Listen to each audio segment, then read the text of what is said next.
वक्रतुंड महाकाय सूर्यकोटि समप्रभा निर्विघ्नं कुरु मे देवो सर्वकार्येषु सर्वदा। गुरुर्ब्रह्मा गुरुर्विष्णु गुरुर्देवो महेश्वरा गुरुर्साक्षात् परम ब्रह्मा तस्मै श्री गुरुवे नमः। अभी हम गोकर्ण और धुंधकारी की कथा श्रवण करेंगे। एक गांव था, वो तुंगभद्रा नदी के किनारे पर स्थित था। उस गांव में एक पंडित जी थे जिनका नाम आत्मदेव शर्मा था। वो जितने सीधे साधे और भोले वाले थे, उनसे विपरीत यानी उल्टी उनकी पत्नी थी। जब तक पड़ोसियों से झगड़ा या लाठीचार्ज न हो जाए तब तक उनकी पत्नी का भोजन ही हजम नहीं होता था। उनका जीवन पूजा पाठ से व्यतीत हो रहा था, पर उन दोनों के मन में बस एक ही कष्ट था कि उनके कोई संतान नहीं थी। एक दिन ब्राह्मण के मन में इतनी पीड़ा हुई कि वह घर छोड़कर जंगल में चला गया आत्महत्या करने के लिए। वह जंगल में बैठा बैठा रो रहा था, तभी उस रास्ते से एक संत गुजरे जिनने सोचा कि वाह, कोई मेरे प्रभु के लिए एकांत में रो रहा है। ऐसा सोचकर संत आत्मदेव शर्मा जी पंडित जी के पास गए। उनने पूछा, ब्राह्मण देवता क्यों रो रहे हैं? तभी ब्राह्मण देवता बोले कि महात्मा जी, मेरे कोई संतान नहीं है। हमारा घर में किसी चीज की कमी नहीं है, बस हमको एक ही कष्ट है कि मेरे कोई संतान नहीं है। यह सोचकर मैं आत्महत्या करने के लिए जंगल में आया हूँ। तो संत ने सोचा, अरे मैंने तो सोचा था कोई मेरे प्रभु के लिए रो रहा होगा, पर यह तो संतान के लिए रो रहा है। तो संत ने उनको बहुत समझाया कि ब्राह्मण देवता, जब तक अपने पास कोई चीज नहीं होती जब तक अपन उसमें सुख सोचते हैं। जैसे कि आप किराए के मकान में रहते हो और आप ये सोचते हो किराए के मकान में मकान मालिक बहुत आग दिखाता है, कि बहुत झगड़ा करता है और आग दिखाता है कि पैसे नहीं दिए तुमने अभी और ये रो। तो अगर मेरे खुद का घर होता तो कोई मेरे से झगड़ा नहीं करता, ना आग दिखाता। ये सोच के आप भगवान की कृपा से आपका घर भी बन गया। आपका घर बना, फिर आप सोचने लगे, अरे गर्मी का मौसम है और घर में बहुत गर्मी होती है, एयर कंडीशनर भी लग जाए। ये सोच के भगवान की कृपा से एयर कंडीशनर भी लग गया। फिर आप सोचने लग गए कि मेरा घर तो बाजार से बहुत दूर है, मेरे पास एक वाहन और आ जाए। फिर आप बहुत सोचोगे कि वाहन कैसा हो, कितने का रहे, कितने वाला रहे, कैसा रहे, है ना। फिर भगवान की कृपा से आपका वाहन भी आ गया। फिर आप सोचने लगोगे और कुछ, आपकी यह चीजें तो कभी पूरी होती नहीं है। जितना जुट सकते हैं इनमें उतना जुटो, इससे अच्छा प्रभु भक्ति करो। अगर आपको संतान ही चाहिए तो संतान है उनसे पूछो कि कितने सुखी है। जानवरों के तो दर्जनों बच्चे होते हैं, पर जानवरों से पूछो कि वो सुखी है।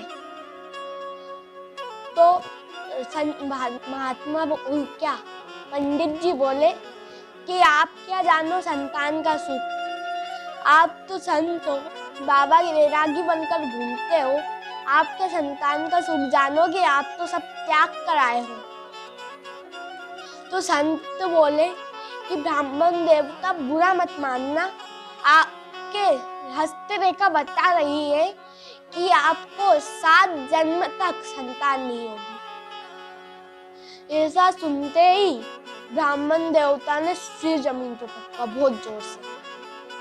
तो संत घबरा गए। ओ ब्राह्मण देवता, क्या करते हो, मरना है क्या? तो ब्राह्मण देवता बोले कि मैं मरने के लिए ही तो बैठा था। मेरे को आपको देखकर बहुत उम्मीद जगी थी, मेरे को आपको देखकर थोड़ी उम्मीद जगी थी, पर आपने तो ऐसी वाणी कह दी तो मैं तो अब मर ही दूँ। आपको मेरे को संतान देनी ही पड़ेगी। अगर आपने मेरे को संतान नहीं दी तो आपकी बार इतनी भयंकर से पटकूंगा कि मेरे प्राण निकल जाएंगे और आपको ब्रह्म हत्या लगेगी। ऐसा सुनकर संत जी का माथा गर्म हो गया, क्योंकि उन्होंने सोचा कि मैं तो इसका उद्धार करने आया था, फिर की ब्रह्म हत्या मोल लेने नहीं आया था। ये सुनकर संत का माथा गर्म हो गया। संत बोले कि ब्राह्मण देवता, मैं आपको भगवान के नाम से एक फल दे रहा हूँ, जिससे आपको अवश्य ही पुत्र होगा। यह कहकर जैसे ही उनने वो फल दिया, ब्राह्मण देवता तो नाचने लगे, कूदने लगे। पर संत जी तो यूँ सोच रहे कि अभी तो मेरे को ब्रह्म हत्या दे रहे थे और ये फल देते ही हमारी गुण गाने लगे। संत महान होते हैं, संत दयालु होते हैं, यूँ सोचकर संत चले गए और ब्राह्मण देवता अपने घर चले गए। उनने जोर की आवाज लगाई, अरे सुनती हो? तो उनकी पत्नी श्रीमती धुमली देवी भाग कर आई कि क्या लाए हो, क्या लाए हो? तो ब्राह्मण देवता ने फल आगे कर दिया कि ये लो, कितना सुंदर फल है, इसको खाकर देखो।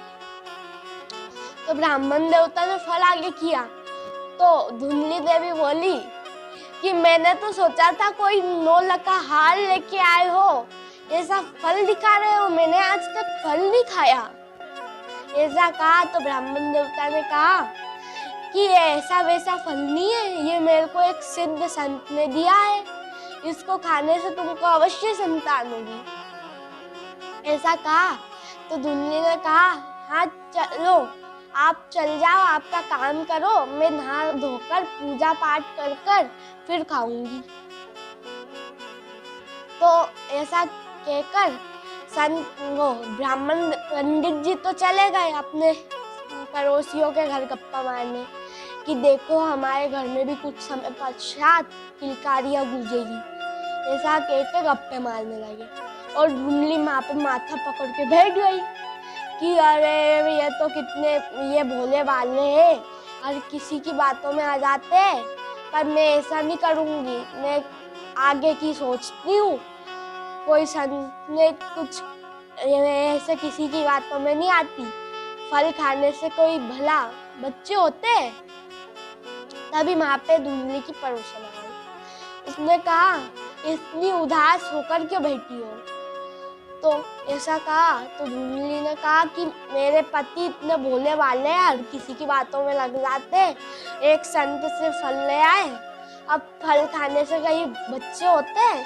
तो उनकी पड़ोसन बोली कि बहन ऐसा मत कह, संतों की वाणी में बहुत दिव्यता रहती है, मेरे को तो ऐसा लगता है अगर तू फल खाएगी तो तेरे संतान जरूर होगी। यह कहा तो धुमली ने कहा कि मैंने तो सुना है गर्भवती महिला ज्यादा तेज भाग नहीं सकती। तो उनकी पड़ोसन बोली कि तुझे का दौड़ में भाग लेना है। तो धुमली बोली कि अगर घर में आग लग गई तो भागना तो पड़ेगा ना। तो पड़ोसन ने सोचा कि ये क्या कौन सी फालतू की बातें कर रही है।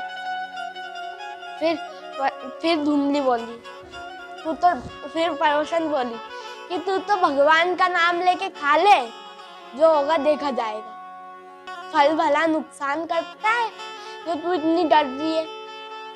तो फिर धुमली बोली कि अगर मैंने सुना है कि गर्भवती महिला ज्यादा काम नहीं कर सकती। तो पड़ोसन बोली कि तू अपनी ननंद को बुला लेना। वो कर देगी। वैसे भी बुआ बनने की बधाई देते हैं, पहले काम करवा लेना, बाद में बधाई दे देना।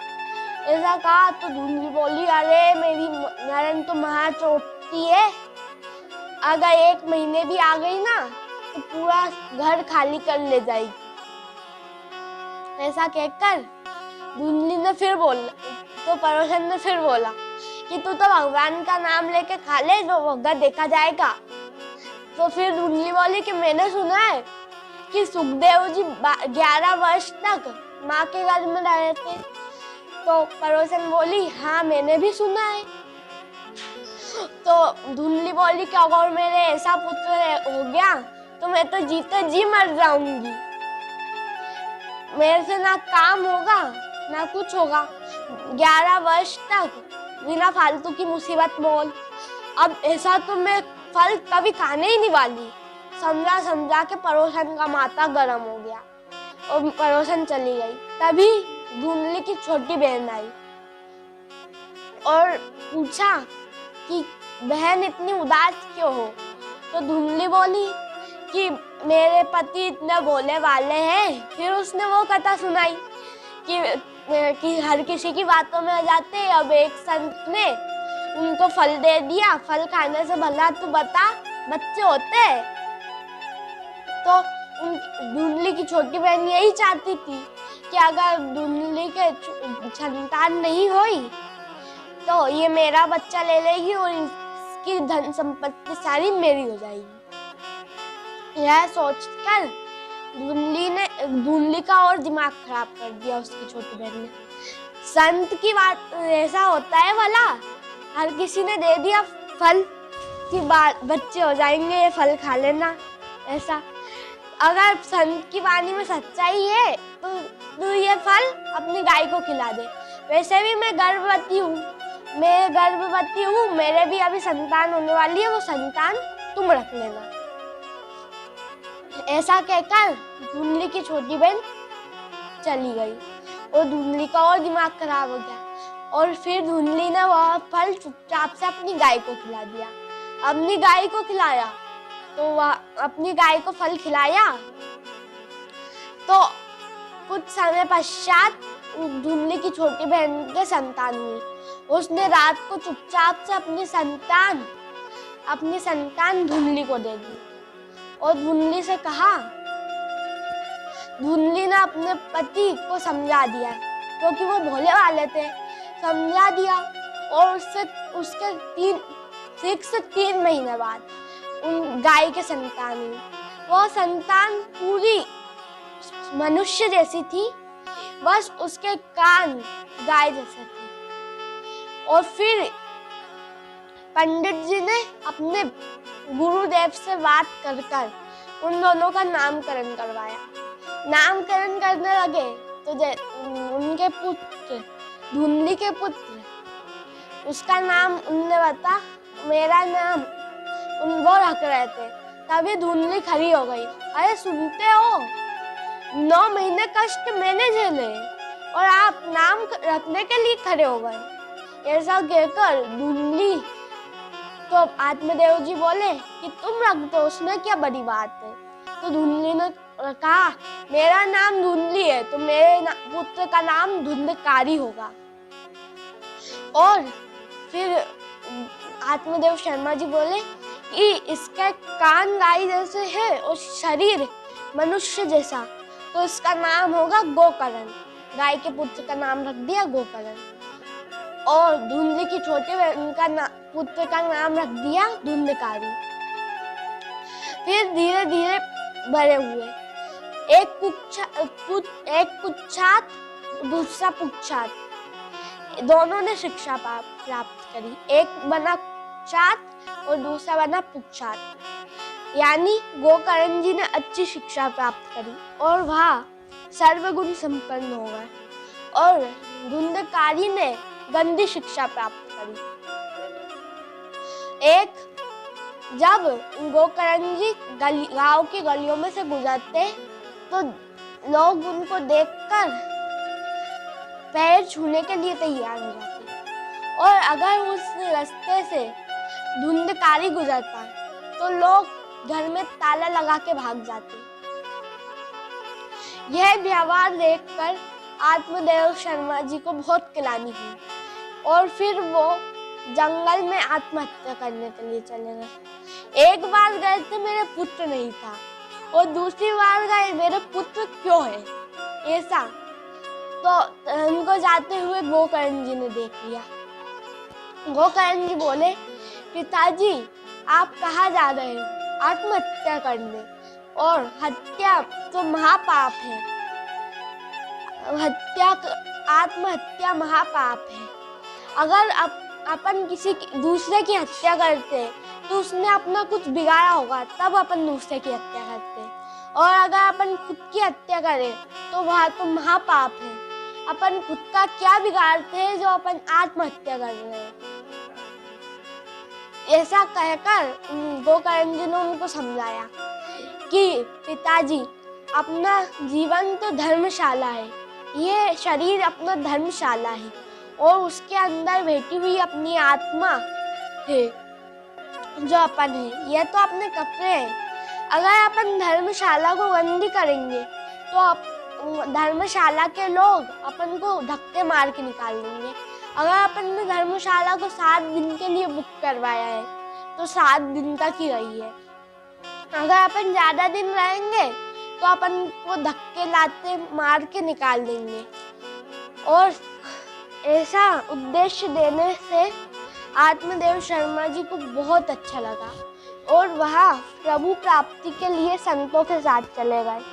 और उनके जाते ही उनके पुत्र धुंधकारी ने अपनी माँ से कहा, माँ बताओ मुझे पिताजी ने कहाँ धन रखा है, और अगर आपने नहीं बताया तो जलती लकड़ी से मारूंगा। तो यह डर देखकर उसकी माँ धुंधली भाग गई और भागती भागती कुएं में गिर गई। कुएं में गिरकर उनकी मृत्यु हो गई। फिर गोकर्ण जी ने सोचा, चलो अब तो मेरा नंबर है, पहले ही खिसक लेते हैं। गोकर्ण जी ने फिर उनसे बोला कि भैया मेरे को तीर्थ में जाने का मन है।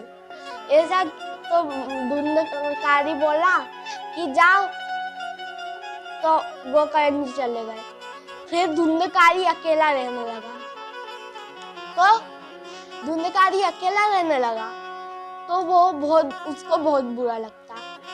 वो बाजार से 5 गणिकाओं को खरीद कर आया और फिर उनको चोरी चकारी लूट पाट करके धन देने लगा। एक बार उसने राजमहल में चोरी करी और वो चोरी में सफल हुआ और उसने गणिकाओं को लाकर धन दिया। तभी उन गणिकाओं ने सोचा कि अगर ये राजमहल के सिपाहियों से पकड़ा गया तो यह भी मरेगा और अपन को भी मारेगा। तो ऐसा सोचकर उन गणिकाओं ने उसको घर के पीछे गड्ढा खोदकर फांसी लगाकर उसमें दफना दिया और वहाँ 5 ने धन का बंटवारा कर चली गई। फिर जब यह खबर गोकर्ण जी को पता लगी तो वहाँ आए और उनका अंतिम संस्कार कर प्रयागराज ले गए। और फिर घर में जैसे ही रात को सोने आए, उनने अजीब घटना देखी। वहाँ पे एक बकरी का बच्चा आया, फिर वो शेर बन गया, फिर वो बकरी बन गया, फिर हाथी बन गया, फिर चीता बन गया, फिर भेड़िया बन गया, फिर कुत्ता बन गया, फिर बिल्ली बन गया। ये देखकर उनने पूछा कि कौन हो भाई तुम? ये पूछा तो वहाँ रोने लगा। और फिर उनने अपने घर के अपने बगल में एक लोटा रखा हुआ था जिसमें जल भरा हुआ था। उनने जल हाथ में लेकर मंत्र पढ़कर जैसे ही उसके ऊपर फेंका, वह बोलने लगा कि मैं तुम्हारा बड़ा भाई धुंधकारी हूँ। मैंने इतने दुष्ट कर्म किए हैं कि मुझे कहीं पर भी स्थान नहीं मिल रहा। तो गोकर्ण जी बोले कि मैं प्रयागराज ले तो गया था तुमको। तो धुंधकारी बोला कि मैं नंबर 1 का प्रेत हूँ, 100 बार भी तुम प्रयागराज ले जाओ तो मेरा कुछ नहीं होने वाला। ऐसा कहा और उनने कहा, धुंधकारी ने कहा कि भाई अब तुम मेरा उद्धार करो, तुम सर्वज्ञानी हो। ऐसा कहकर धुंधकारी चला गया और गोकर्ण जी को रात भर नींद नहीं आई। सुबह उठकर उनने सारे ऋषियों को, मुनियों को बुलाया और उनने पूछा। सारे ऋषियों ने सत्कर्म बताए, वो सब सत्व करे, सब सत्कर्म करे, और फिर भी कुछ नहीं हुआ। तो उन्होंने सूर्य देव से प्रार्थना करी। उन्होंने सूर्य देव से प्रार्थना करी तो सूर्य देव बोल पड़े कि तुम्हारे बड़े भाई धुंधकारी का उद्धार श्रीमद् भागवत से ही होगा। तो फिर ऐसा कहकर सूर्यदेव अंतर्ध्यान हो गए। फिर गोकर्ण जी ने धुंधकारी के लिए श्रीमद् भागवत का आयोजन किया। जैसे ही श्रीमद् भागवत का आयोजन हुआ, धुंधकारी भागा आया और 7 गांठ के बांस में बैठ गया। जैसे जैसे श्रीमद् भागवत का एक दिन बीता, धुंधकारी की एक ग्रंथि चटक गई, दूसरे दिन 2 ग्रंथि चटक गई, तीसरे दिन 3 ग्रंथि चटक गई और चौथे दिन 4 ग्रंथि चटक गई। ऐसे कर 7वें दिन पूरा वह साफ हो गया और श्रीमद् भागवत खत्म होते ही वहां पर भगवान विष्णु के 2 पार्षद प्रकट हुए और रथ प्रकट हुआ और उन्होंने धुंधकारी को हाथ पकड़कर चढ़ाया और जाने लगे। तभी गोकर्ण जी आकर बोले कि तुम इनको ही क्यों ले जा रही हो, यहाँ पर हजारों श्रोता बैठे हुए हैं, बस यही क्यों आए। तो पार्षद बोले कि सिर्फ यहाँ पे धुंधकारी ने ही मुक्ति की भावना से श्रीमद् भागवत सुनी है, इसलिए यही मुक्त हुआ है। पानी तो बराबर बरसता है, अगर कहीं वो कीचड़ में गिरा तो वो कीचड़ बन जाएगा, अगर वह गंगा में गिरा तो वह गंगा जल बन जाएगा, और अगर वह सर्प के मुंह में गिरा तो वह जहर बन जाएगा। पानी तो बराबर बरसता है, पर उसका स्थान बताता है कि वो कहाँ पर बरसता है। किसी ने सोचा कि पहली बार गोकर्ण ने कथा करवाई है, चलो सुन के देखते हैं। कोई बोला टाइम पास नहीं हो रही है, चलो यहीं पे बैठ के सुनते हैं, यहीं पे टाइम पास करेंगे। कोई बोला कि हमको बुलाया है, चलो चलते हैं, नहीं तो फिर बुरा मानेगा। इसलिए कोई ने मुक्ति की भावना से कथा नहीं सुनी, बस धुंधकारी ने ही मुक्ति की भावना से कथा सुनी।